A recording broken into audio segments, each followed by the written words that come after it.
ॐ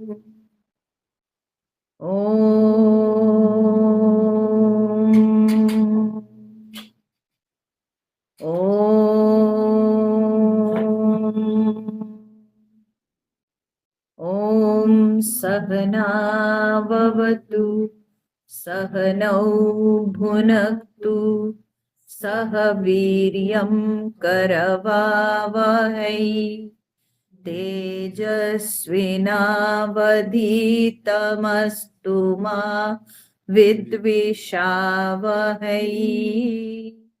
ॐ शान्ति शान्ति शान्तिः।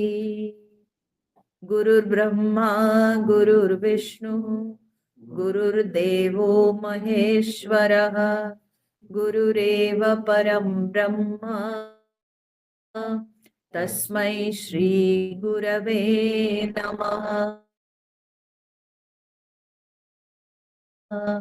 वसुदेवसुतं देवं कंसचाणूरमर्दनं देवकी परमानन्दं कृष्णं वन्दे जगद्गुरुं कृष्णं वन्दे जगद्गुरुम्।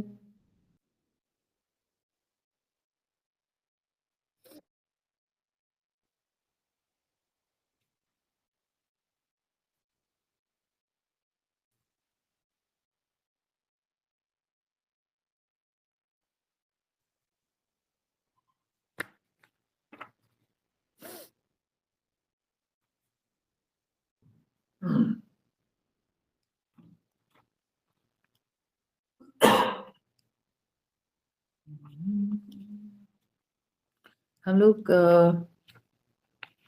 17 नंबर तक देखे थे, तो हम लोग 13 नंबर से पाठ करेंगे।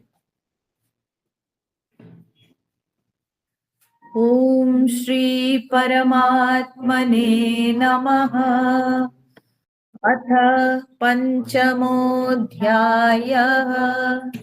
श्रीभगवानुवाच सर्वकर्माणि मनसा सन्न्यस्यास्ते सुखं वशी नवद्वारे पुरे देहि नैव कुर्वन्न कारयन् न कर्तृत्वं न कर्माणि लोकस्य सृजति प्रभुः न कर्मफलसंयोगम् स्वभावस्तु प्रवर्तते नादत्ते कस्यचित् पापम् न चैव सुकृतं विभुः अज्ञानेनावृतं ज्ञानम् तेन मुह्यन्ति जन्तवः ज्ञानेन तु तदज्ञानम् येषां नाशितमात्मनः तेषामादित्यवज्ज्ञानम् प्रकाशयति तत्परम् तद्बुद्धयस्तदात्मानः तन्निष्ठास्तत्परायणाः गच्छन्त्य पुनरावृत्तिम् ज्ञाननिर्धूतकल्मषाः विद्याविनयसम्पन्ने ब्राह्मणे गविहस्तिनि शुनि चैव श्वपाके च पंडिताः समदर्शिनः। तो हम लोगों ने देखा भगवान श्री कृष्ण एक कर्म सन्यासी के लक्षण बताते हुए कहते हैं कि वो ज्ञान के कारण वो पवित्र हो चुका है, उसके सारे पाप धुल चुके हैं। ज्ञान निर्धूत कल्मषाः, ज्ञान के प्रभाव से समस्त कल्मश उसके व्यक्तित्व से दूर हो चुका है और वो उसकी बुद्धि परमात्मा को समर्पित है और उसका मन भगवान में लगा हुआ है और उसकी जो निष्ठा है वो परमात्मा में ही है और चित्त उसकी पूरी तरह से ईश्वर को ऐसे व्यक्ति कभी भी दोबारा संसार में लौट के नहीं आता है। गच्छन्ति अपुनरावृत्तिम, वो फिर से जो है संसार में लौट के नहीं आता है। अब इस व्यक्ति का जगत में जो विभिन्न प्रकार के सब प्राणी रहते हैं उनके साथ ऐसे व्यक्ति का व्यवहार कैसा होता है, प्रश्न ये उठता है।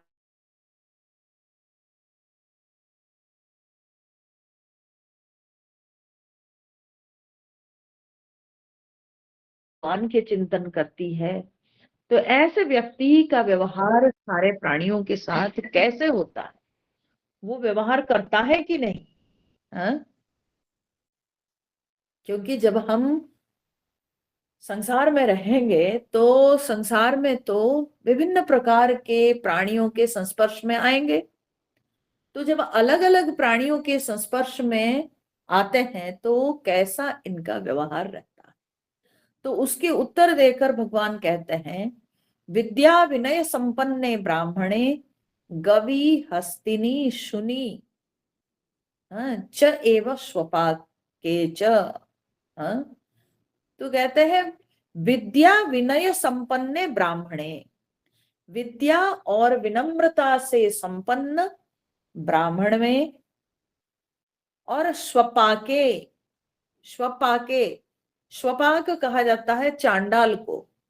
जो स्वपाक मतलब जो कुत्ते का मांस खाने वाला होता है चांडाल, तो उसको स्वपाक कहा जाता है।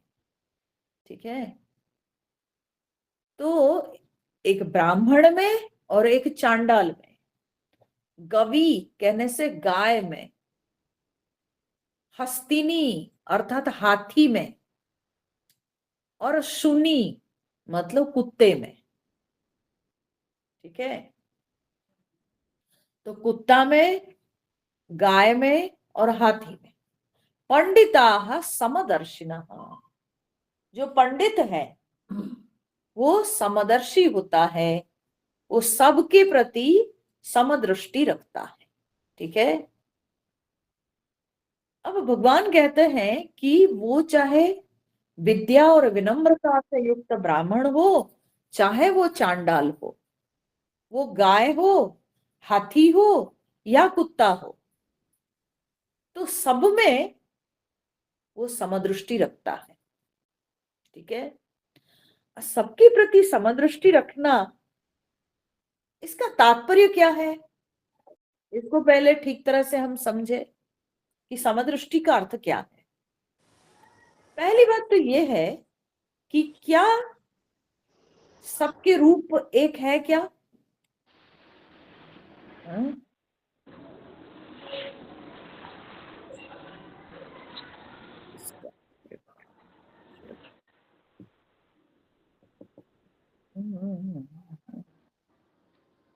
बिना जामा का स्पीकर ऑफ करो।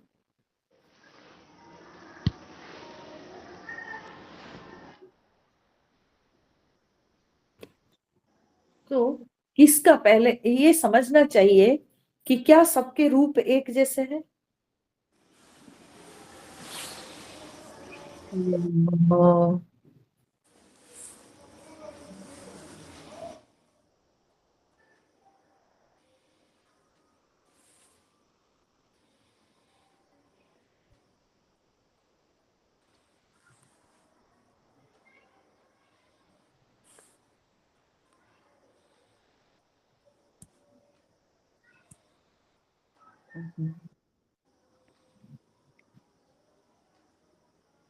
बिना जामा आपका स्पीकर ऑन है शायद।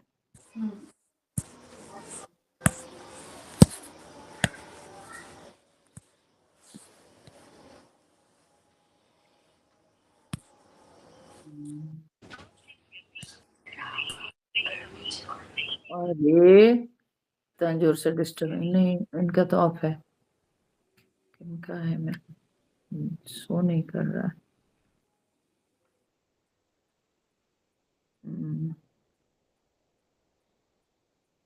बहुत ज्यादा डिस्टर्बिंग लग रहा है, बहुत ही ज्यादा। अम्मा अम्मा आपका वीडियो ऑफ है, आपका अम्मा का वीडियो ऑफ है। मेरा वीडियो ऑफ नहीं है, मेरा वीडियो एकदम ऑन है सर। अच्छा अच्छा। मेरा आप लोग अपने स्पीकर चेक करो, स्पीकर सबका ऑफ है ना? काफी डिस्टर्बिंग लग रहा है मुझे। हाँ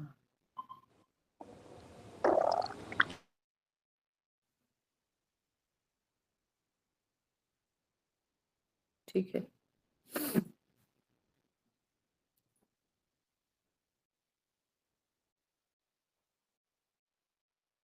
हाँ तो जो हम लोग चर्चा कर रहे थे वो है कि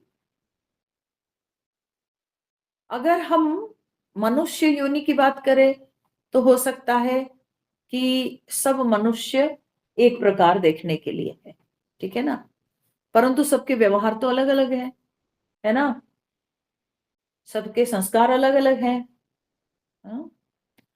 और अगर हम पशुओं में एक निर्दिष्ट प्रकार के पशु को देखें तो सब एक जैसे आकृति के दिखाई पड़ते हैं, पर उसमें भी जो है सबके व्यवहार अलग है ना? पक्षियों में भी अलग अलग प्रकार के, है ना? तो ऐसे देखा जाए तो अगर हम एक एक जाति के प्राणी लेंगे तो सबके रूप भले एक दिखता है, आकार भले एक होता है, लेकिन संस्कार एक नहीं होता है, व्यवहार एक नहीं होता है। तो पूर्व काल में क्या है कि संस्कार के कारण और जो है कंपैरेटिवली जो ब्राह्मण कुल में जन्म लेते थे जो व्यक्ति, उनका जो ज्ञान है, अध्ययन है, वो अधिक होने के कारण उनकी जो है गुण में सात्विकता अधिक मात्रा में दिखाई पड़ती थी, जिस कारण से लोग पूर्व काल में ब्राह्मण जात में जन्म लिया व्यक्ति को श्रेष्ठ मानते थे, ठीक है? और उसकी तुलना में चांडाल, जिसके आचार व्यवहार खान पान रहन सहन वो जो है बहुत निकृष्ट मान के होने के कारण लोग जो है चांडाल को निकृष्ट प्रकार के जाति में या वर्ण में मानते थे, ठीक है? तो यहां पर लेकिन भगवान कहते हैं कि एक ब्राह्मण में, और वो भी विद्या विनय संपन्न ब्राह्मण है, केवल मात्र जन्म से ब्राह्मण है ऐसा नहीं, बल्कि सचमुच में उसके अंदर भरपूर मात्रा में सात्विकता दिखाई पड़ती है। क्यों? क्योंकि वो विद्या से संपन्न है और विनम्रता से संपन्न है। एक तो जन्म उसका ब्राह्मण कुल में हुआ है, ऊपर से वो विद्या से संपन्न है और विनम्रता जैसे सद्गुण से संपन्न है। तो ऐसे होने पर उसकी उत्कृष्टता और बढ़ जाती है। तो ऐसे उत्कृष्ट प्रकार के मनुष्य जो कि विद्या और विनय से संपन्न ब्राह्मण कुल में जन्म लिया है, चाहे वो हो, चाहे स्वपाक, स्वपाक माने जो कुत्ते का मांस खाने वाला चांडाल, उसमें पुनः गवी, गवी है सात्विक पशु, ठीक है? सात्विक पशु है गाय, और राजसिक पशु है हाथी, ठीक है? तामसिक पशु है कुत्ता। तो ऐसे देखिए विभिन्न गुणों की क्या बोलते हैं प्राधान्यता के अनुसार ये सब अलग अलग पशुएं हैं। तो भगवान कहते हैं कि चाहे विभिन्न प्रकार के पशु हो, चाहे विभिन्न प्रकार के मनुष्य हो, परंतु पंडिताः समदर्शिनः जो पंडित होते हैं वे समदर्शी होते हैं। ठीक है, तो समदर्शी माने क्या है? समान देखने वाला।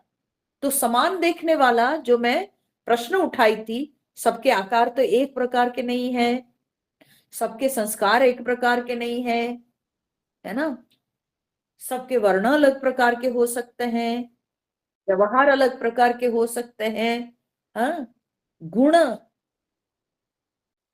का भी प्रभाव अलग प्रकार का दिखाई पड़ता है। तो फिर पंडित क्या देख करके समदर्शी कहलाता है? कैसे पंडित समदर्शी है? तो पंडित जो समदर्शी है, इन सबको देख करके उसके पीछे एक ही रहस्य है। वो रहस्य यही है कि पंडित ये सब जो आकार विकार संस्कार की भिन्नता है वो इस पे नजर नहीं डालता है, बल्कि उसकी दृष्टि परमात्मा स्वरूप पर स्थित है, जिस कारण से वो सबके अंदर उस ब्रह्म तत्व का दर्शन करता है और उसी के चलते यहाँ पर उसको समदर्शी कहा जाता है।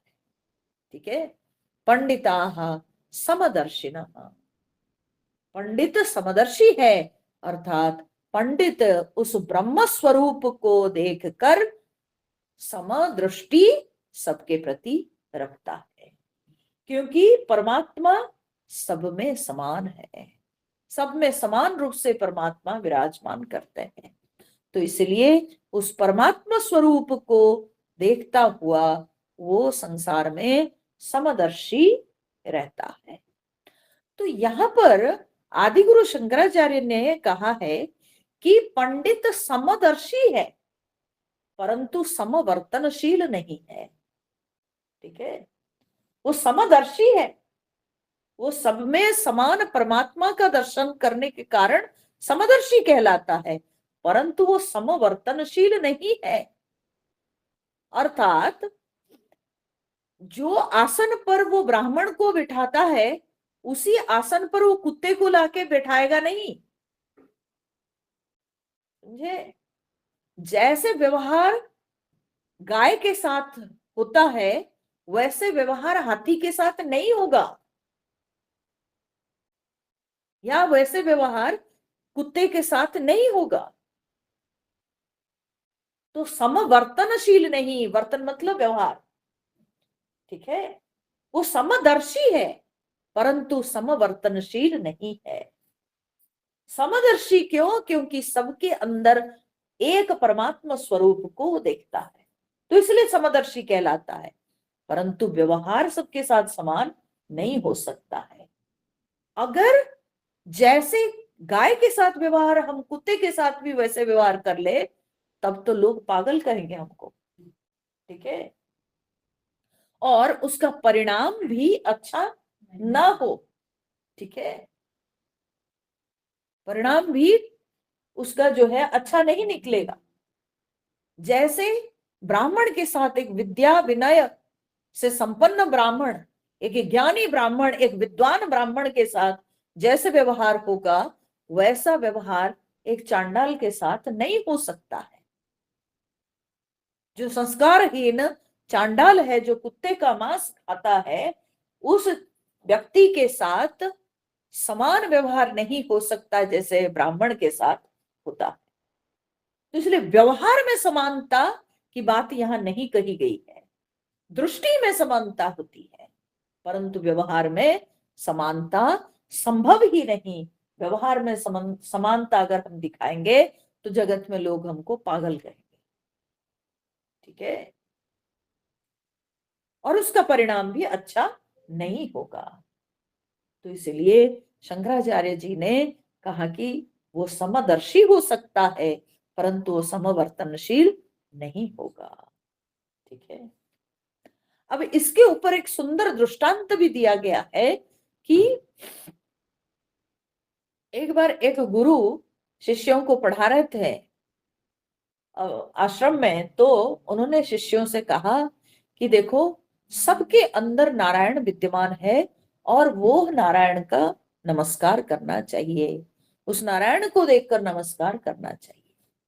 उसके बाद गुरु तो ये उपदेश दे दिए, बाद में जो है शिष्य लोग इसको सुनने के पश्चात फिर अपने अपने कार्य में सब व्यस्त हो गए। उसमें एक शिष्य था जिसको यह ड्यूटी मिली थी कि वो जंगल से जाके लकड़ी संग्रह करेगा, ठीक है, हवन के लिए लकड़ी संग्रह करके लाएगा। तो वो जब जंगल में गया है तो लकड़ी संग्रह करके जब लौट रहा है तो देखा कि सामने से एक जो है राजा का हाथी, वो बिल्कुल पागल जैसे हो करके कूदता चला आ रहा है और हाथी के ऊपर बैठा हुआ है महावत। और महावत बहुत कोशिश कर रहा है अपने अंकुश से उस हाथी को कंट्रोल करने के लिए, लेकिन हाथी तो जहां तहां एकदम सूंड हिला करके हाँ भागता चला जा रहा है, ठीक है। तब ये जो शिष्य था, अब वो हाथी को जब देखा तो तब उसको गुरु की बात याद आई कि सबके अंदर नारायण का दर्शन करके नमस्कार करना चाहिए। तो शिष्य जो है हाथी को देखकर नारायण मानकर नमस्कार किया, ठीक है। और महावत उसको बोला कि तुम हट जाओ, हट जाओ, हाथी अभी पागल हुआ है, तुम हट जाओ। लेकिन ये काहे हटे, ना हटे। हाँ, हाथी नारायण नमस्कार। तो उस समय हाथी क्या किया ना, सीधा अपने सूंड से उसको जो है फेंक दिया। हाँ, मरा नहीं बेचारा, ठीक बच गया, तो फेंक दिया। उसके बाद किसी तरह से वो बड़े कष्ट से उठ करके वहां भागता चला आया आश्रम में। शरीर में बड़ी पीड़ा हो रही थी। और उसके बाद उसके जो मित्र थे बोले कि तुम्हारी ये अवस्था कैसे हुई।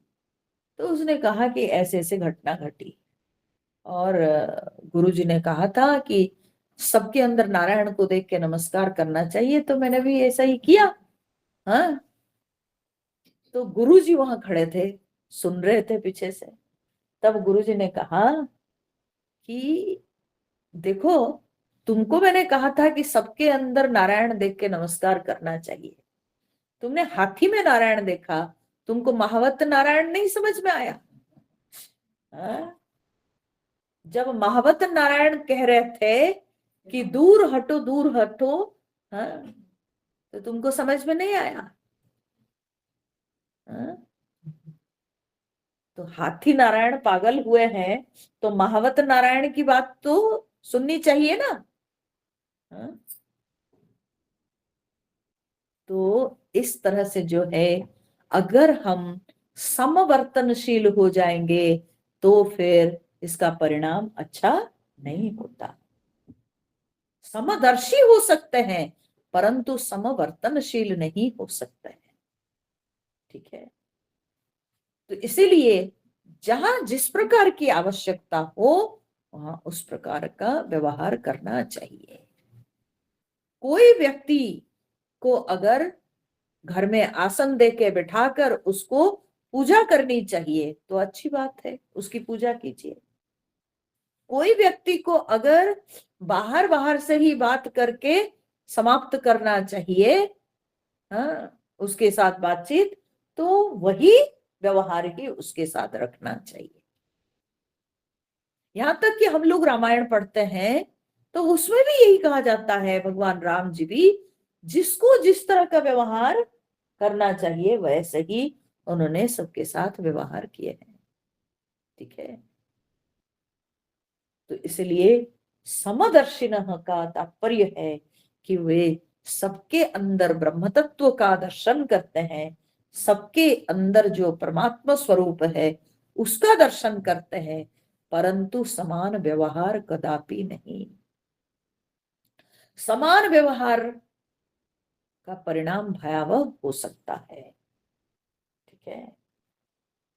तो कभी ये श्लोक को ऐसे मिस इंटरप्रेट नहीं करना चाहिए कि पंडिता समदर्शिनः, तो इसलिए पंडित तो समदर्शी है तो सबके साथ समान इसलिए रहता है। बोले नहीं, समान व्यवहार नहीं होता है, समान दृष्टि हो सकती है। परंतु यहां पर एक बात हम कहना चाहेंगे, कभी कभी लेकिन बहुत उच्च कोटि के जो महात्मा हैं, जो लोग इस तरह से भगवत भावना में डूबे हुए हैं कि उनको बिल्कुल भी देह है, और इस कारण से उनके व्यवहार में भी वो भिन्नता नजर नहीं आती है। ठाकुर रामकृष्ण परमहंस जैसे महात्मा महापुरुष हुए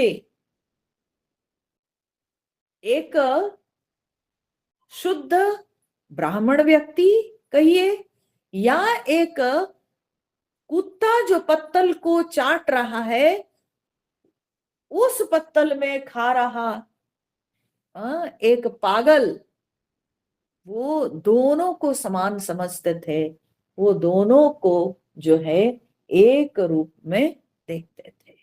ठीक है, तो इसका एक बड़ा सुंदर दृष्टांत है कि एक बार ठाकुर रामकृष्ण बैठे हुए थे और उनके एक शिष्य कहिए या सेवक कहिए, वो जो कि उनके भांजा भी थे, उनका नाम था हृदय।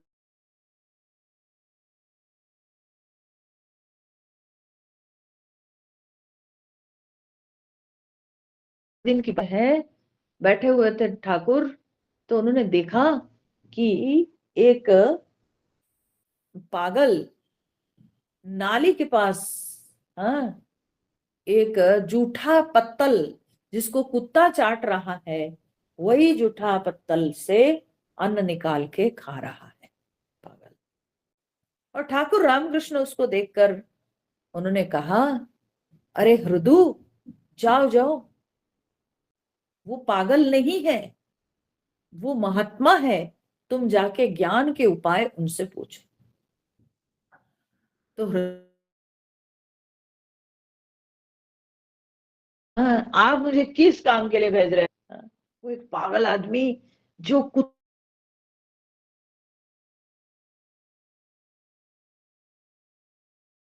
खा रहा है, आप मुझे ऐसे।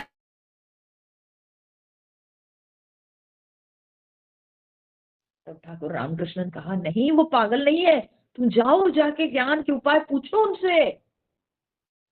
तब जब ऐसे बोले ठाकुर, तब हृदय राम गए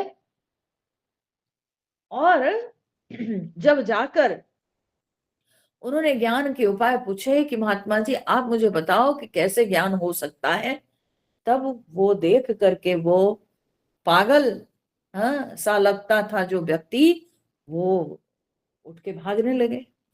तब हृदय राम उनके पीछे भागे, महात्मा जी बताइए, हाँ ज्ञान का उपाय क्या है। तब वो क्या किए, इनके ऊपर पत्थर फेंके, तब भी हृदय राम नहीं छोड़े, उनका पीछा किए। हाँ महात्मा जी आप बताइए, आप हाँ कैसे हमको ज्ञान हो सकता है, उसका मार्गदर्शन हमको कीजिए। और उनके पीछे लग गए एकदम। और ऐसे जब हुआ, बहुत दूर तक ये उनके पीछा करते गए, तब वो दौड़ के चले जा रहे थे, और दौड़ के जाते जाते उन्होंने कहा कि जब गंगाजल और गंदे नाली में तुम अंतर नहीं देखोगे, तो जानो वही ज्ञान की स्थिति है। तो सिद्ध हो गई ना ये बात। हाँ, जो ठाकुर रामकृष्ण देव बोल रहे थे कि देखो वो पागल नहीं है, वो ज्ञानी है, महात्मा है, तुम जाके उनसे मार्गदर्शन लो। तो आप देखो कि वो पागल जैसे दिखते थे, लेकिन वो पागल थे नहीं। और उनका व्यवहार कैसा हो गया था, आप सोचो, उनके व्यवहार में कुत्ता जिस पत्तल में खा रहा था, वे स्वयं भी उसी पत्तल से खा रहे थे। तो ये जो है ना, ये कुछ एक्सेप्शंस है। ठीक है, ये बहुत उच्च कोटि के जो महात्मा होते हैं, जो बिल्कुल आत्म भाव में लीन हो गए हैं, उन लोगों के व्यवहार में कभी कभी ऐसे जो है अद्भुत प्रकार के व्यवहार नजर आता है, परंतु वो हमेशा जो है ग्रहणीय नहीं है। ठीक है, वो हमेशा ग्रहणीय नहीं है।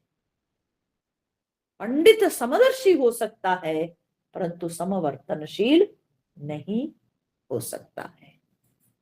ठीक है, सो पंडिताः समदर्शिनः, पंडित जो है वो समदर्शी है।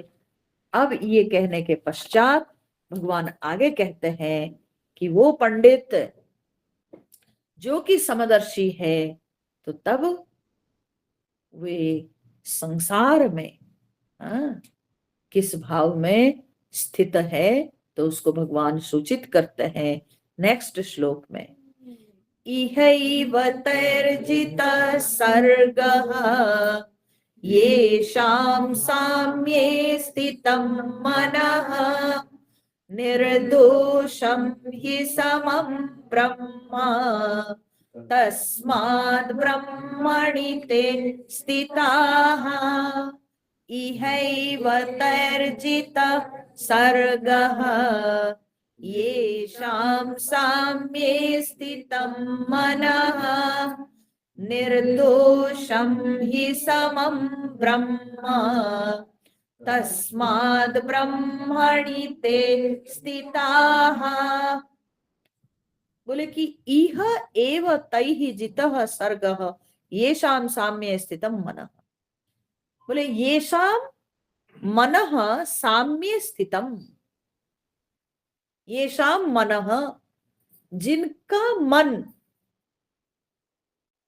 साम्ये स्थित, साम्ये स्थितम, जिनका मन ऐसे समभाव में स्थित है। कैसे समभाव में? जो पूर्व श्लोक में भगवान ने कहा कि सबके अंदर वे समदर्शी है, अर्थात परमात्मा स्वरूप का दर्शन करते हैं। तो ऐसे परमात्मा स्वरूप को दर्शन करने के कारण वे समदर्शी कहलाते हैं।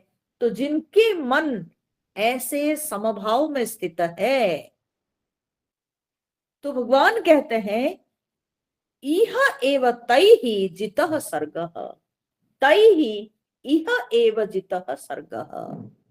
तैहि माने उनके द्वारा,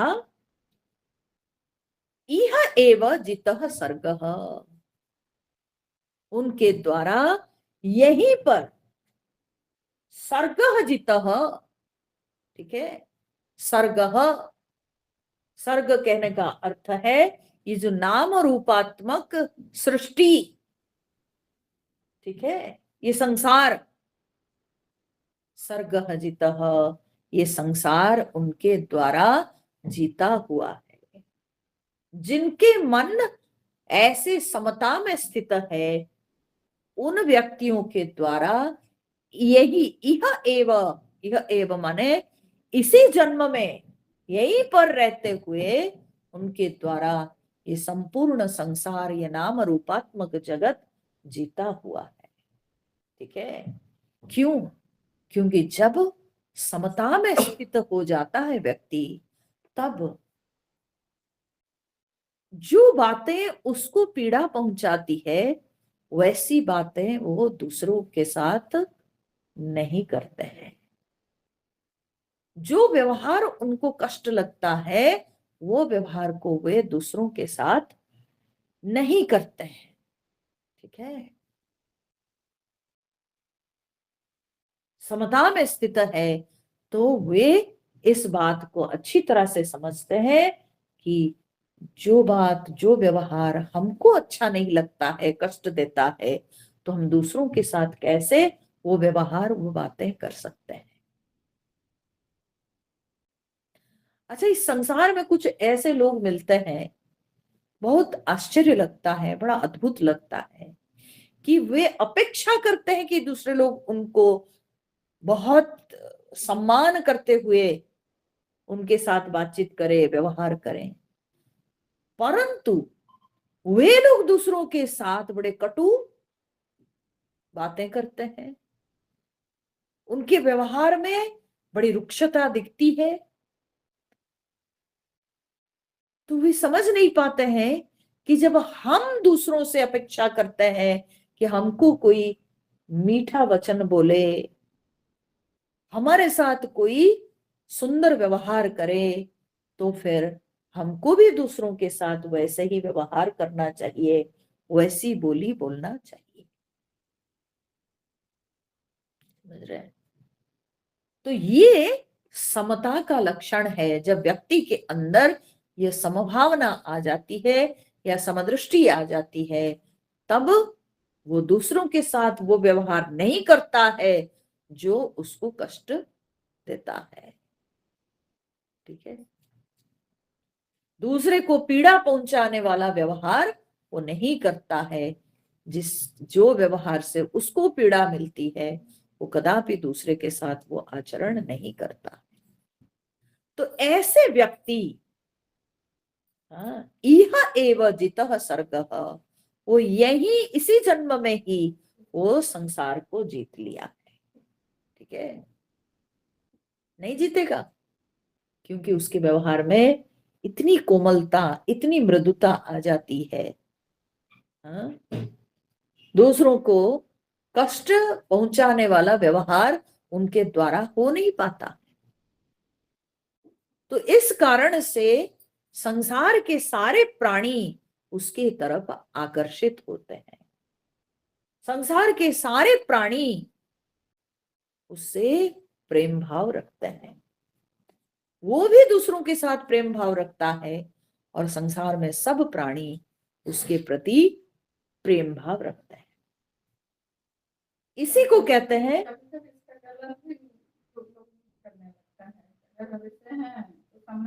कुछ भी बोलो, ये वैसा ही जो असली महात्मा होते हैं, जिनके अंदर राग नहीं, द्वेष नहीं, छल नहीं, कपट नहीं, तो उनके साथ जो है जगत में कोई क्या बोलते हैं, हिंसा या ऐसे जो है व्यवहार नहीं करना चाहेंगे, क्योंकि धीरे धीरे सबको मालूम होने लगता है कि, इसलिए कहा जाता है हिंस्र जंतु भी अपनी हिंस्रता को छोड़ देते हैं।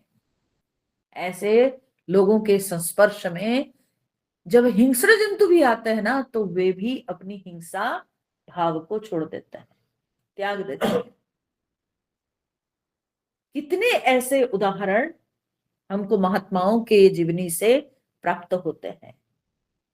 चोर डकायत भी आते हैं तो वे उनकी कोई हानि नहीं करते हैं। ठीक है? क्यों नहीं करता है? क्योंकि महात्मा के अंदर, उनके मन में किसी के प्रति द्वेष नहीं, किसी के प्रति वैमनस्य भाव नहीं, इसीलिए बहुत जल्दी वे दूसरे के मन को जीत लेते हैं। ठीक है? तो यहीं पर ही वो संसार को जीत लेता है। तो संसार को जीतना यानी संसार में रहने वाले सभी प्राणियों को वो जीत लेता है, सबके मन पर वो विजय प्राप्ति करता है, सबके साथ उसके व्यवहार इतना अच्छा होता है, प्रेम भाव से पूर्ण उसका व्यवहार होता है। इस कारण से सबके सब, मनुष्य से लेकर पशु पक्षी तक, सबके सब उनके साथ प्रेम भाव व्यक्त करते हैं।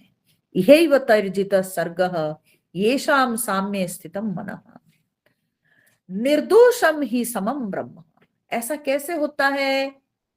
भगवान कहते हैं ही माने चूंकि, निर्दोषम समम ब्रह्म, क्योंकि ब्रह्म जो है वो निर्दोष है और सम है। ठीक है? वे ब्रह्म भाव में स्थित है, और क्योंकि ब्रह्म जो है वो निर्दोष है, दोष रहित, कलमश रहित। ठीक है? तो क्या कलमश दोष? कलमश दोष जो है वो है द्वैत भावना। ठीक है? भेद भावना, वो है द्वेष। ठीक है? देखिए, क्या होता है कि कामना का जो बीज है वो है भेद भावना। हाँ? कामना का जो बीज है, क्यों हमारे अंदर इतनी कामना उत्पन्न होती है? क्योंकि कामना के मूल में है भेद भावना। हमारी दृष्टि में जब द्वैत भावना रहती है, तब हमको संसार के विषयों को भोगने की इच्छा बनती है। जब हमारे मन से वैषम्य भाव दूर हो जाता है, हमारे मन से जब भेद भावना दूर हो जाती है, तो जगत को भोगने की इच्छा नहीं रहेगी। ठीक है। और जब भोगने की इच्छा नहीं रहती है, तो तब अपने आप ही व्यक्ति की जो पवित्रता है वो स्पष्ट होके उभर के आती है। जब हमारे अंदर कामना आ जाती है, यह कामना के कारण मन कलुषित हो जाता है। ठीक है। तो द्वैत भावना नहीं रहती है, तो विषय को भोगने की इच्छा भी नहीं रहती है। भोगने की इच्छा नहीं रहती है तो बिल्कुल व्यक्ति निर्दोष नजर आता है। ठीक है। भोग भावना तो निर्दोष, निर्दोषम ही समम ब्रह्म, क्योंकि ब्रह्म निर्दोष है और ब्रह्म सम है, समान है। परमात्मा सबके अंदर समान रूप से विराजमान करते हैं। सर्वत्र परमात्मा के समान भाव है। ठीक है। तो परमात्मा में वैषम्यता, वैषम्य नहीं है, विषमता नहीं है। ठीक है। और परमात्मा में द्वैत भावना नहीं है। जो द्वैत भावना के कारण कामना उत्पन्न होती है और मन कलुषित होता है, तो वो द्वैत भावना नहीं है। तो क्योंकि ब्रह्म सम है और ब्रह्म निर्दोष है, इसलिए उस ब्रह्म तत्व में जो व्यक्ति स्थिर हो गया है, वो व्यक्ति इस संसार को इसी जन्म में जीत लेता है। ठीक है। क्योंकि उसके अंदर विषमता नहीं है। तो सब प्राणियों के साथ उस परमात्मा तत्व को देखता हुआ उस सब के साथ बहुत शांतिपूर्वक, सुखपूर्वक वो रह सकता है। ठीक है। तस्मात् ब्रह्मणि ते स्थिताः, इसलिए वे ब्रह्म में स्थित रहते हैं। ठीक है। इसलिए वे हमेशा ब्रह्म में स्थित रहते हैं, क्योंकि ब्रह्म में स्थित रहने से मन कलुषित नहीं होता है, मन में कामना उत्पन्न नहीं होती है, भेद दृष्टि नहीं आती है, और इस प्रकार से स्थिर चित्त होकर व्यक्ति शांति से संसार में अपने जीवन को वो बिता सकता है। तो इसी कारण से महात्मा लोग हमेशा ब्रह्म में ही स्थित रहते हैं, क्योंकि जैसे ब्रह्म भाव से व्यक्ति गिरता है, बस वैसे ही विषमता चालू। ठीक है। केवल ब्रह्म स्थिति में ही समता रहती है। ब्रह्म दृष्टि हटी, विषमता घुस जाएगी, क्योंकि एक परमात्मा ही केवल सब में समान रूप से विराजमान करते हैं। परमात्मा तत्व को छोड़ के और सब कुछ विषम है। ठीक है। सब कुछ विषम है। तो इसलिए परमात्मा से दृष्टि हटी तो विषमता चालू, और विषमता आई तो मन अस्थिर। ठीक है। मन में चंचलता आ जाती है, विक्षेप उत्पन्न होता है। तो इसीलिए लोग इसका मजा अनुभव कर लिए हैं, वे हमेशा ब्रह्म में ही स्थित रहते हैं। तस्मात् ब्रह्मणि ते स्थिता। तो इसीलिए वे लोग हमेशा ब्रह्म में ही स्थिर रहते हैं। तो ईशावास्य उपनिषद कहती है यस्मिन् सर्वाणि भूतानि आत्मैवाभूत विजानतः तत्र कः मोहः कः शोकः एकत्वम् अनुपश्यतः। ठीक है, जो सर्वाणि भूतानि आत्मैवाभूत विजानतः, जो सारे प्राणियों की आत्मा और अपने आत्मा एक ही है।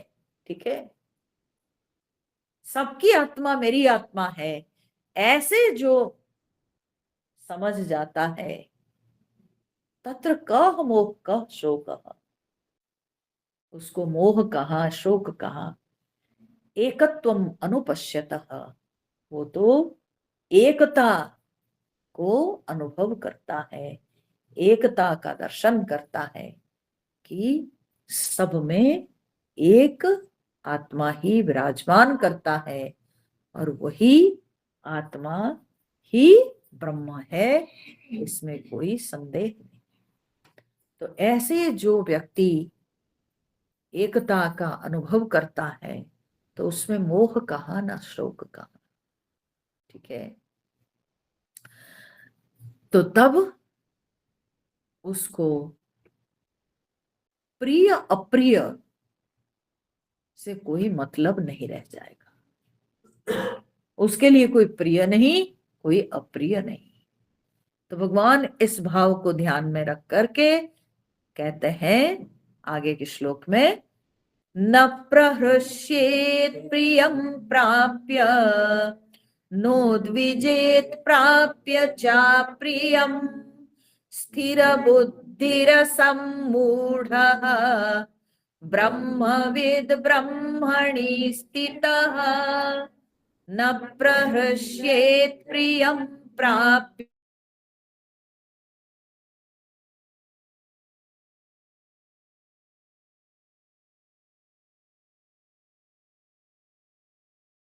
वेद ब्रह्मणि स्थितः। तो अब प्रिय अप्रिय के आगमन से उनके अंदर क्या भाव दिखाई पड़ता है। तो भगवान कह रहे हैं कि उनके अंदर साक्षी भाव दिखता है। ठीक है, उनको प्रिय से कोई मतलब नहीं, अप्रिय से कोई मतलब नहीं, बस साक्षी भाव। न प्रहृष्येत प्रियम प्राप्य। ठीक है, प्रियम प्राप्य माने प्रिय वस्तु को प्राप्त करके, प्रियम प्राप्य न प्रहृष्येत, न प्रहृष्येत हर्ष उत्पन्न नहीं होता है, और न उद्विजेत प्राप्य च अप्रियम, और अप्रिय वस्तु के प्राप्ति में न उद्विजेत उद्वेग न होता है। ठीक है, किसका? बोले स्थिर बुद्धि ही असमूढ़ ब्रह्मवेत ब्रह्मणि स्थित। स्थिर बुद्धि ही, जिनकी बुद्धि स्थिर हो गई है, जिनकी बुद्धि स्थिर हो गई है, जिनकी बुद्धि में अब भेद चिंता नहीं उठ रही है, जिनकी बुद्धि अब केवल एक ही परमात्मा तत्व के ऊपर चिंतन करती है, परमात्मा तत्व का ही दर्शन करती है, तो ऐसे लोगों को स्थिर बुद्धि कहते हैं। ठीक है, जब तक हम सांसारिक वस्तु विषयों का चिंतन करेंगे तो हमारी बुद्धि की स्थिरता नहीं टिक पाती है, हमारी बुद्धि चंचल हो उठती है। ठीक है, बुद्धि चंचल हो उठती है, बुद्धि की स्थिरता खत्म हो जाती है। परंतु यहां पर भगवान कहते हैं कि वो स्थिर बुद्धि है।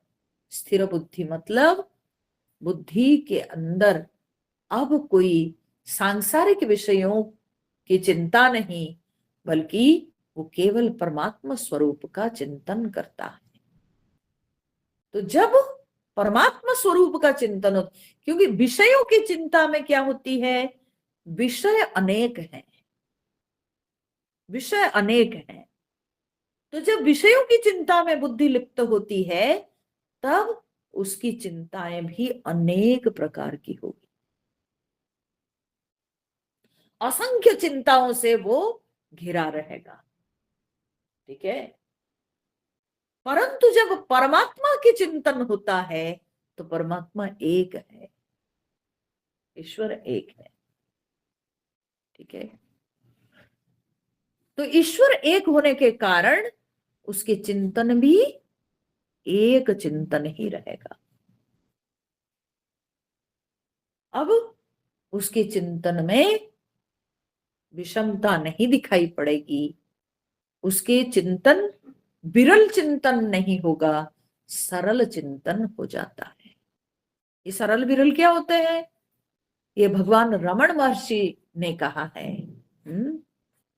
कि सरल चिंतनम विरलतः परम आज्य धारया स्रोतसा समम सरल चिंतनम विरलतः परम। उन्होंने कहा आज्य धारया स्रोतसा समम, आज्य धारा के समान, आज्य मतलब घृत घी, जैसे घी की धारा, आज्य धारया स्रोतसा समम, घी की धार का जो स्रोत है उसके समान ही सरल चिंतनम, उसके समान मन में सरल चिंतन चलता है, ऐसे साधकों का। ठीक है। विरलतः परम, जो कि विरल चिंतन से श्रेष्ठ है। तो विरल चिंतन किसको कहते हैं, विरल चिंतन वो है कि जिसमें बहुत चित्त विक्षेप है, चित्त विक्षिप्त है। ठीक है। और असंख्य चिंताएं चलती है। ठीक है। और विभिन्न दिशाओं से सब वृत्तियां आ रही है और जा रही है, तो उसको कहते हैं विरल चिंता। ठीक है। कभी बाजार के तरफ से वृत्ति चल रही है, तो कभी घर की तरफ से वृत्ति चल रही है, कभी गणित किताब से वृत्ति चल रही है, तो कभी गीता ग्रंथ से वृत्ति चल रही। तो इसको कहते हैं विरल चिंता। ठीक है। तो जब हमारी बुद्धि में सरल चिंतन, यानी एक परमात्मा तत्व का चिंतन, ठीक है, वो जब चलता है तब कहेंगे कि बुद्धि स्थिर है, स्थिर बुद्धि, बुद्धि स्थिर हो गई। और सरल चिंतन का परिणाम क्या होता है, धीरे धीरे धीरे धीरे सरल चिंतन हमको चिंतन रहित अवस्था तक पहुंचा देता है, और कोई चिंतन ही ना हो गई। ठीक है। तो स्थिर बुद्धि ही, इसलिए बुद्धि उनकी स्थिर है, स्थिर बुद्धि असम्मूढ़, और वे असम्मूढ़ है, यानी मोह से मुक्त है, असम्मूढ़ मोह से मुक्त है। स्थिर बुद्धि ही असम्मूढ़ ब्रह्मवित्, माने ब्रह्म को जानने वाला, ब्रह्मणि स्थित, ब्रह्म में वे स्थित है। ठीक है।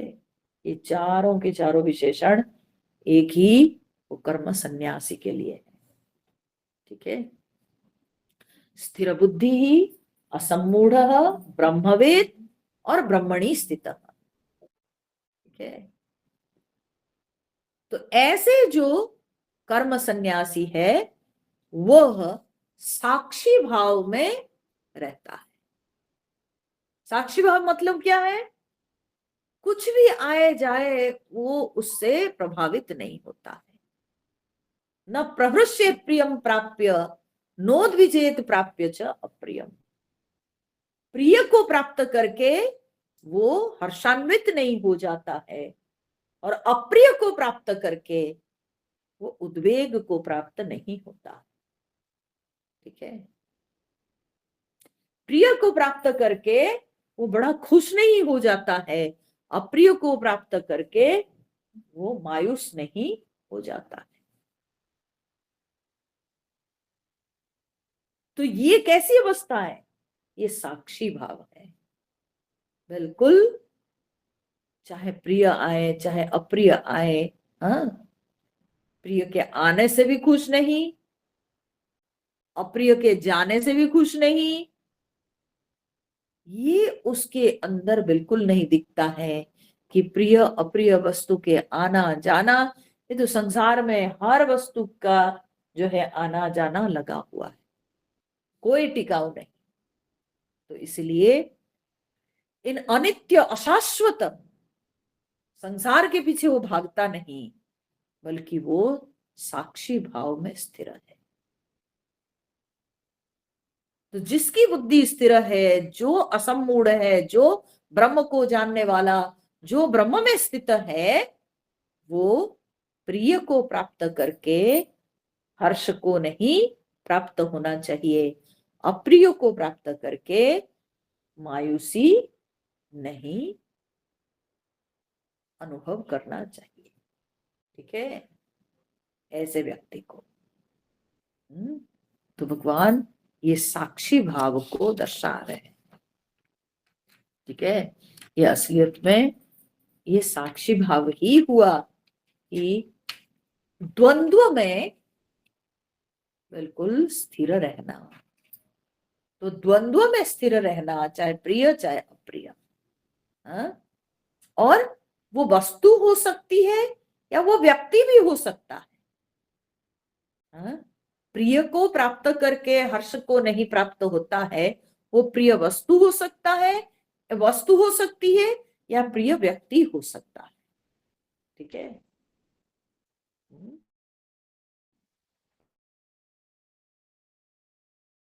Things and beings. ठीक है, वस्तुएं थिंग्स हो गए, बीइंग्स हो गए प्राणी, है ना। तो चाहे प्रिय वस्तु हो चाहे प्रिय प्राणी हो, ठीक है, तो में हम लोग, हाँ, तो हमारे लाइकिंग ऑब्जेक्ट हो सकता है या हमारे लाइकिंग जो है कोई बीइंग हो सकते हैं। तो बोलते हैं कि किसी में भी वो आसक्त नहीं होता है, ये सब से वो परे रहता है। इसको कहता है साक्षी भाव। वो साक्षी भाव में स्थिर है। ठीक है। अब इसके बाद कहते हैं कि कौन इस प्रिय और अप्रिय भाव में अछूत रह सकता है, है? कौन अछूत रह सकता है? भगवान वो इस श्लोक में बताते हैं कि वो जिसका अंतःकरण बाह्य विषयों से अनासक्त है, जिनका अंतःकरण बाह्य विषयों से अनासक्त है, वही प्रिय अप्रिय से अछूता रह सकता है। ठीक है। तो बाह्य विषयों से कैसे वो अनासक्त रहता है? यहाँ पर भगवान कहते हैं बाह्य स्पर्शेष्वसक्तात्मा विन्दत्यात्मनि यत् सुखम् स ब्रह्म योगयुक्तात्मा सुखमक्षयमश्नुते। बाह्य स्पर्शेष्वसक्तात्मा विन्दत्यात्मनि यत् सुखम् स ब्रह्म योगयुक्तात्मा सुखमक्षयमश्नुते। तो भगवान ने कहा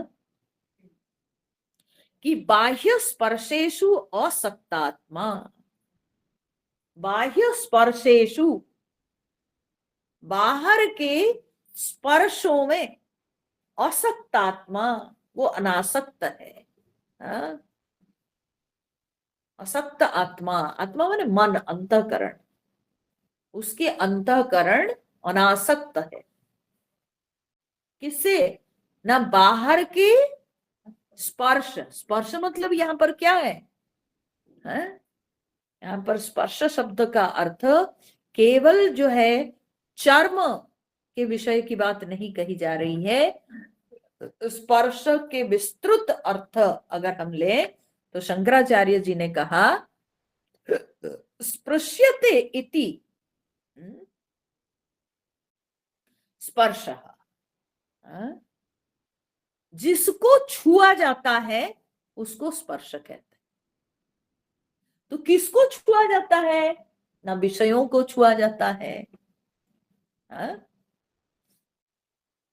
विषयों को छुआ जाता है। बोले विषयों को कौन छूता है? ना इंद्रियां छूती है। मेरी आंख रूपों को छूती है, दृश्यों को छूती है। मेरे कान शब्दों को छूता है ना। मेरी नाक गंध को छूती है। मेरी चमड़ी स्पर्श को अनुभव करती है। मेरी जिह्वा रस को स्पर्श करती है। तो इसलिए यहां स्पर्श शब्द का विस्तृत अर्थ है स्पर्श, यानी जिसको छुआ जाता है उसको स्पर्श कहा जाता है। और जिसको छुआ जाता है माने जिन विषयों को छुआ जाता है उन विषयों को स्पर्श कहा जाता है। So those objects which can be touched by our sense organs, those objects are called as sparsha. Here sparsha is not in particular the object of our skin. ठीक है, चमड़ी के विषय को केवल यहाँ इंगित नहीं किया गया है, बल्कि स्पर्श कहने से यहाँ पर सारे विषयों को सूचित किया जाता है। ठीक है, और सारे विषय कहाँ है? बोले सारे विषय बाहर है ना। चाहे शब्द बोलिए, चाहे स्पर्श बोलिए, चाहे रूप, चाहे रस, चाहे गंध, ये सब के सब बाहर ही है। सारे विषय बाहर है। तो इसीलिए इन विषयों को अनुभव करने के लिए हमारी इंद्रियां जो है बाहर दुनिया में जाती है। हमारी इंद्रियां एक्सट्रोवर्ट होती है। ठीक है, परंतु जिसके अंतःकरण ये जो बाहरी जो विषय है इन विषयों के प्रति अनासक्त है,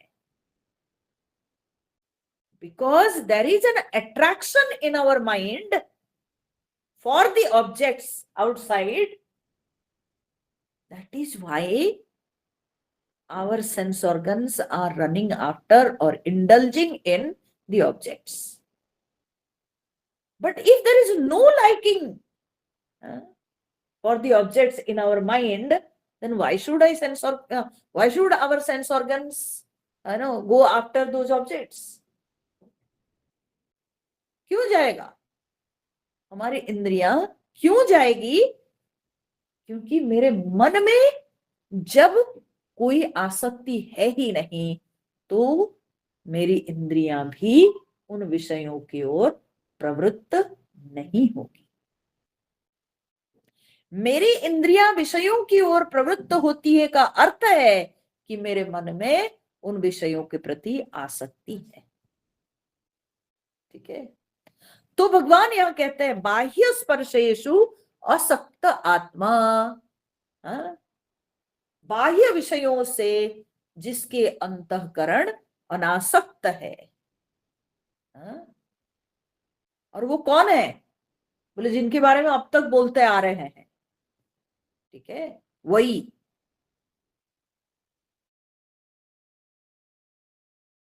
मतलब नहीं है जो भेद दृष्टि से ऊपर उठ चुका है, तो उसको ये बाह्य विषयों से कोई आसक्ति नहीं है।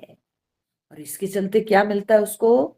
न विंदति आत्मनि यत् सुखम, वो सुख को अपने अंतःकरण में अनुभव करता है। यानी वो अपने में वो जो सुख का अनुभव करता है, उस सुख को कोई कल्पना नहीं, क्योंकि उसका चित्त जो है वो शांत है, उसकी चित्त स्थिर है, वो साक्षी भाव में स्थित है। तो वो उस स्थिरता से, वो साक्षी भाव में स्थित होने के कारण जो सुख मिलता है, वो सुख भी बिल्कुल स्थिर सुख है, वो स्थिर सुख है, वो नित्य सुख है, वो अनित्य सुख नहीं। ठीक है। विंदति आत्मनि यत् सुखम स ब्रह्म योग युक्तात्मा सुखम अक्षयम अश्नुते। बोलते हैं वह ब्रह्म योग युक्तात्मा, वह ब्रह्म योग में युक्त। ये ब्रह्म योग क्या है? आदि गुरु शंकराचार्य जी ने कहा ब्रह्म योग माने समाधि। ब्रह्मणी योग ब्रह्म योग। ठीक है। जो ब्रह्म में जुड़ गया, तो ये ब्रह्म में जो जुड़ाव होता है ये कहां पर? बोले समाधि में। ठीक है, ये समाधि में। तो ब्रह्म योग यानी आदि गुरु शंकराचार्य इसके भाष्य देते हुए कहते हैं समाधि। तो जिसका अंतःकरण, आत्मा माने अंतःकरण, जिसका अंतःकरण समाधि में युक्त है, जो समाधि में लगा हुआ है, वो व्यक्ति सुखम अक्षयम अश्नुते, वो अक्षय सुख को प्राप्त होता है। ठीक है। तो दो बातें यहां कही गई। एक पहली बात है कि जिसके अंतःकरण बाहरी दुनिया से अनासक्त है। ठीक है। संसार के जो विषय है उन विषयों से अनासक्त है। तो बाहरी विषयों से अब केवल अनासक्त हो जाने से तो होगा नहीं। तो ये अंतःकरण बाहर के विषयों को तो छोड़ दिया, बाहर के विषयों को छोड़ने के बाद कहीं तो वो चिपकेगा, कहीं तो वो सटेगा। तो इसलिए यहां पर कहा गया कि वो जुड़ गया किसके साथ? ना ब्रह्म तत्व के साथ जुड़ गया, तो वो समाधि में स्थित है। ठीक है। तो बाहरी विषयों से हटकर के अनासक्त होकर वो समाधि में स्थित हो गया, तो तब उसको क्या प्राप्त होता है ना? अक्षयम सुखम अश्नुते। तब उसको अक्षय सुख की अनुभूति होती है। अक्षय सुख माने नित्य सुख, चिरंतन सुख, शाश्वत सुख। ऐसे सुख का वो अनुभव करता है, ऐसे सुख की प्राप्ति होती है। ठीक है। जब तक हम बाह्य विषयों में आसक्त रहते हैं, तब तक हमारा सुख चैन सब हम खो देते हैं। ठीक है। इसका एक सुंदर उदाहरण देते थे स्वामी अखंडानंद जी। वो कहते थे कि एक महात्मा जी के आश्रम में कुछ ब्रह्मचारी लोग रह के अध्ययन करते थे, साधना करते थे। और उसमें कई सारे ब्रह्मचारी थे जो कि बड़े युवा ब्रह्मचारी, बहुत कम उम्र के ब्रह्मचारी सब। ठीक है। और उस आश्रम में बहुत गृहस्थ लोग भी आते थे, है ना। तो ऐसे ही उस आश्रम में एक युवती आती थी और उस समय ये ब्रह्मचारी जो है उस युवती को देखकर उसमें उसका मन आसक्त हो गया। और उसके चलते क्या होता था कि ये युवक ये हमेशा उस युवती का आने का इंतजार करता था। और जिस दिन वो युवती आश्रम में आती थी तब इसके व्यवहार में दिखता था एकदम चंचलता दिखती थी। ठीक है, वो चंचल हो जाता था और वो अपेक्षाकृत सुखी नजर आता था। और जब वो युवती नहीं आती थी किसी दिन कोई कारणवश, तब ये ब्रह्मचारी बड़ा मायूस हो जाता था। ठीक है, बहुत मायूस हो जाता था। तो इस बात को गुरु महाराज जो है समझ गए। बोले कि कभी ये बड़ा सुखी दिखता है और कभी बड़ा मायूस हो जाता है, बात क्या है? तो गुरु महाराज ध्यान दिए कि कब ये बड़ा चंचल दिखता है, बड़ा सुखी हो जाता है। तो बोले ओहो, जब वो लड़की आती है तब ये ब्रह्मचारी बहुत ही सुखी हो जाता है, हाँ? और वो लड़की ना आने पर ये दुखी हो जाता है। तब गुरु महाराज तो विद्वान है, महात्मा जी क्या किए ना, वो लड़की के पिता को बुलाए एक दिन अकेले, बुला के उनको सारी बातें समझाए। बोले देखो ये आश्रम है, इसमें युवक ब्रह्मचारी सब रहते हैं और आपकी कन्या यहाँ आती है तो ब्रह्मचारियों के मन में असंतुलन दिखाई पड़ता है। एक काम करो, आपकी बेटी जो है विवाह योग्य तो हो गई है, तो उसको अच्छा दूल्हा देखकर शादी दे दो। समझाए बुझाए तो कन्या के पिता जो है उस कन्या को आश्रम में और भेजे भी नहीं, और देखकर अच्छा वर देख करके उसकी शादी दे दी है। और उसकी शादी हो जाने के बाद इस खबर को पाकर ये ब्रह्मचारी कुछ दिन मायूस रहा और गुरु महाराज इस बात को भी समझ गए। लेकिन कुछ नहीं बोले, चुपचाप रहे। और कुछ दिन के बाद धीरे धीरे गुरु महाराज के जो ज्ञान है, गुरु महाराज जब शास्त्र के ज्ञान देते थे उसको श्रवण करके उसके मन में वैराग्य उत्पन्न हुआ। ठीक है, और उसको ये समझ में भी आने लगा कि अरे ये तो अनित्य सुख है, हाँ? अनित्य वस्तु के पीछे मैं पड़ा था, ये अनित्य सुख है। और धीरे धीरे ये समझ आते ही उसके मन में वैराग्य उत्पन्न हुआ और वो आहिस्ता आहिस्ता ईश्वर तत्व में मन लगाने लगा।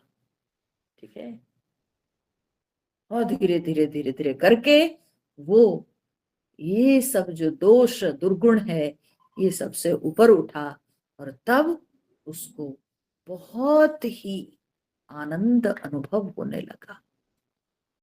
ठीक है, और तब आके एक दिन वो गुरु महाराज को बोला कि महाराज मुझसे बड़ी गलती हो गई थी।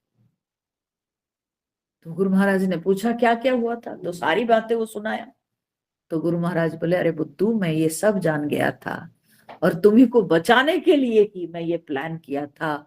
मैं ही उस लड़की के पिता को मना किया कि तुम अपनी कन्या को भेजो मत आश्रम में और उसको जल्दी से जल्दी विवाह दे दो,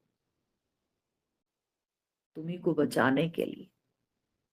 तो गुरु कृपा से उसका बचाव हो गया। तो अब सोचो कि जब आसक्ति बन जाती है बाहरी विषयों के साथ, तब व्यक्ति के सुख चैन सब समाप्त हो जाता है। कितना वो चंचल रहता था, कितना उसका सुख बाधित होता था, और अब वो आनंद ही आनंद में रमने लगा। क्यों? क्योंकि ये तो आत्म सुख है, ये अक्षय सुख है। ये सुख को हमसे कोई छीन नहीं सकता है, ये सुख हमारे अपना ही है। ठीक है, तो जब मन बाहरी विषयों से हटकर आत्म तत्व में लग जाता है तब अक्षय सुख की प्राप्ति होती है। तो ये समाधि योग में ही संभव होता है। स ब्रह्म योग युक्तात्मा सुखम अक्षयम अश्नुते। और इस सुख का थोड़ा बहुत अनुभव हम लोग जरूर नित्य प्रतिदिन करते हैं। हमारे मन जब बाह्य विषयों से हट जाता है निद्रा अवस्था में, सुषुप्ति के समय, ठीक है, सुषुप्ति के समय हमारा मन बाह्य विषयों से हट जाता है, बाह्य विषयों की आसक्ति नहीं रहती है, तो हम लोग सुषुप्ति को बहुत ही एंजॉय करते हैं, सुषुप्ति में हम लीन हो जाते हैं, ठीक है। और निद्रा का सुख जो है हमको सब सुख से बढ़कर मालूम होता है, तभी तो हम सब लोग निद्रा चाहते हैं, ठीक है। कितने भी हम विषय सुख को प्राप्त क्यों ना करें, लेकिन फिर भी हम विषय सुख को भोगते भोगते थक जाते हैं, थक जाते हैं, हमारी इंद्रियां थक जाती है और हमारी इंद्रियां विश्राम चाहती है, तब हम निद्रा में जाते हैं, सारे विषयों को छोड़कर हम निद्रा में प्रवेश करते हैं, ठीक है। तो यहां पर एक प्रश्न उठता है कि अगर सब सुख से बढ़कर निद्रा सुख है, ठीक है, तो फिर हम समाधि के अभ्यास क्यों करें? तो समाधि में जाने की क्या जरूरत है? उसका उत्तर यही है कि विषय सुखों से बढ़कर निश्चित रूप से निद्रा सुख है, परंतु निद्रा सुख में एक दोष है, वो है कि वो अज्ञान आवरण से ढका हुआ, ठीक है, वो अज्ञान आवरण से ढका हुआ, ठीक है। निद्रा सुख जो है वो स्फुट नहीं है, ठीक है, वो क्लियर नहीं है, वो अज्ञान आवरण से ढका हुआ है। और दूसरा क्या है ना, निद्रा सुख जो है वो नश्वर है, टेम्पररी है, ठीक है, वो टेम्पररी है, एक टेम्पररी पीरियड के लिए ये मन जब विषयों से निवृत्त हो जाता है और उस समय मन बुद्धि भी अपने जो है अपनी वृत्तियों को त्याग देते हैं और उस समय हमको एक सुख का अनुभव होता है, परंतु वह सुख को अनुभव करने के लिए जो बुद्धि, वो बुद्धि है ही नहीं, वो बुद्धि भी सो जाती, ठीक है। तो अज्ञान आवरण से ढक जाती है, तमस से आच्छादित हो जाती है। तो ये केवल उठने के बाद हमको पता चलता है। तो इसलिए निद्रा सुख हमको मंजूर नहीं। यद्यपि विषय सुखों से बढ़कर निद्रा सुख है, परंतु निद्रा सुख को उत्तम सुख नहीं माना गया है, क्योंकि वो अज्ञान आवरण से ढका हुआ है और नश्वर है, ठीक है, नश्वर है। जब नींद से हम उठ जाते हैं, फिर जो अस्थिर को वही अस्थिर हो जाता है। तो इसीलिए ये हमको मंजूर नहीं। हमारा मन हमेशा चाहता है कि मुझे शाश्वत सुख मिले और वो सुख को हम सचेत रह के अनुभव करें, ठीक है, हम सचेत रहकर अनुभव करें। तो इसीलिए समाधि की आवश्यकता है। तो समाधि में व्यक्ति सचेत रहकर उसके ज्ञान में ही उसको यह सुख की अनुभूति होती है। और समाधि में जो सुख मिलता है वो उसका अपना सुख है, तो ये नश्वर नहीं, इसको वो कभी खोता नहीं, ये हमेशा उसके साथ विद्यमान रहता है। तो इसलिए सुखम अक्षयम अश्नुते। वो अक्षय सुख को प्राप्त करता है। अब इसके बाद क्या होता है, तो भगवान कहते हैं कि कल आओ, फिर श्रवण करोगे। आज के लिए तो इतना। ठीक है।